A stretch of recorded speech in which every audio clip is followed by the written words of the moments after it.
They told you the desert was empty, that it was a place where nothing survived, where life retreated, shrank, and eventually surrendered to the heat. That is what the maps implied, what the settlers believed, what the highways were built to cross as quickly as possible.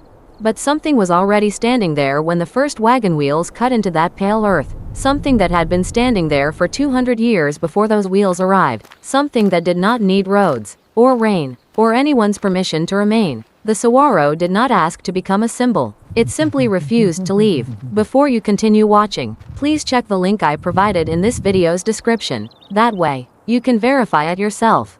This channel exists for things that have been forgotten, for knowledge that was buried not by accident, but by progress. If you have found this place, stay. Subscribe. If you believe that what survives deserves to be remembered. What follows is not a nature lesson. It is a record. The Sonoran Desert stretches across what is now southern Arizona and northern Mexico. It is one of the most biologically complex deserts on Earth, and at the center of it, unmistakable, unrepeatable, stands San. That is the O'odham name. It belongs to the Tohono O'odham, the desert people, who have lived alongside this cactus for longer than written history can measure. In their oral tradition, the first saguaro was once a boy. He was part of the community. He was known, and when the world became too much, he did not die. He transformed. He pushed upward through the ground and became something permanent. This is not mythology dressed in metaphor. The Tohono O'odham do not speak of San as a plant. In January 2021, the San Javier District Council unanimously passed a resolution affirming the legal personhood of the saguaro. By May of that same year, the full Tohono O'odham Legislative Council followed, passing Resolution 21-137, the recognition and protection of the sacred San. They were not being poetic. They were correcting a record. To look at a saguaro is to look at time made physical. A young one, barely knee-high, is already 10 years old. At 75 years, it may stand 15 feet tall and weigh several thousand pounds, most of that weight being water, up to 200 gallons stored in its accordion-pleated flesh, which expands after rain and slowly contracts through months of drought. Its root system spreads wide and shallow, a vast underground net built to catch every drop that falls. A single storm can fill it for a year. It does not bloom until it is between 30 and 40 years old. It does not grow its first arm until it is past 75. Its average lifespan is 150 to 175 years. Some live past 200. In 1912, Norwegian explorer Karl Lumholtz traveled through this desert and wrote that the saguaro was, in his words, by far the most noteworthy representative of plant life in the desert, one of the most remarkable plants on the globe. He was not wrong. He simply arrived late. The Tohono O'odham harvest the fruit of San every June and July, just before the monsoon arrives. They rise before dawn, when the heat is still only a memory of the day before. Using a tool called a kuipud, a long pole made from the dried ribs of a fallen saguaro, they knock the deep red beheatage from the crown of the cactus. The fruit is boiled into syrup. The syrup becomes wine. The wine is used in rain ceremonies, offered back to the sky. The harvest marks the O'odham New Year. The calendar does not begin in January. It begins when San is ready. Time, for the desert people, has always been measured by this plant. This is not coincidence. It is a 4,000-year relationship between a people and the living thing that kept them alive.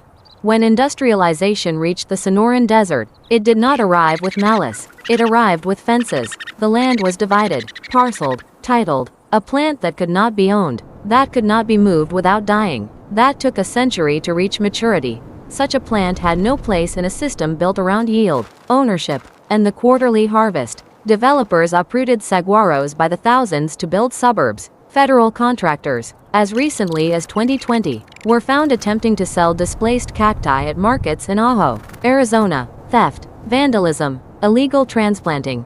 These are not rare events. They are documented, ongoing, and largely unpunished. The saguaro cannot be farmed. It cannot be scaled. It cannot be moved. In a landscape built on managing nature, it is simply unmanageable. Modern science has spent decades catching up to what the O'odham already knew.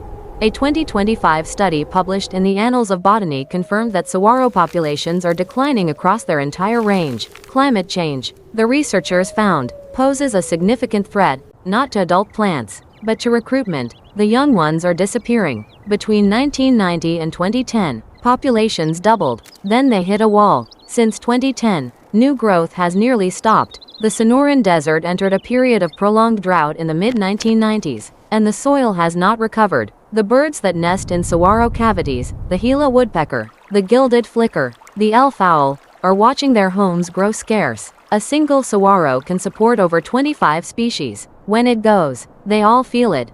This is not abstraction. This is the unraveling of an ecosystem. There is also this. The exotic grasses that followed development, bufflegrass, fountain grass, red brome, burn. The Sonoran Desert did not evolve with fire. It has no memory of it, no defense against it. In 2020, the Bighorn Fire in Arizona burned nearly 120,000 acres. Saguaros, which can withstand any drought, have no adaptation for flame. The thing that survived 200 years of heat may not survive the fires we planted. Among the Tohono O'odham, the ripening of the beheatage has changed. A harvest that once began in mid-May now begins in mid-June. The women who carry the baskets notice. The elders who remember different summers notice. Science has confirmed it, but the O'odham did not need a study. They have been watching this plant's rhythms for generations. They noticed before the researchers arrived with their instruments.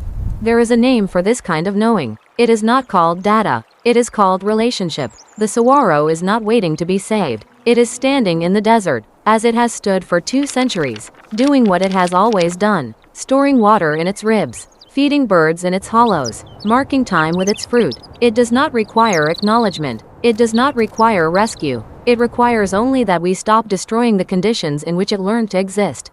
The knowledge was never lost. It was held, carefully, by the people who understood it. The O'odham kept their calendar. They kept their songs. They kept their kuipud, made from the ribs of the fallen. They passed it forward. What cannot be owned has, so far, refused to disappear. The desert is patient. The saguaro is more patient still. It has outlasted empires, boundary lines, and a century of being misunderstood. It is already prepared for what is coming. The question has never been whether it will survive. The question is whether we will deserve what it leaves behind. Subscribe to Ancient Food Files. This knowledge belongs to everyone, before it is buried again.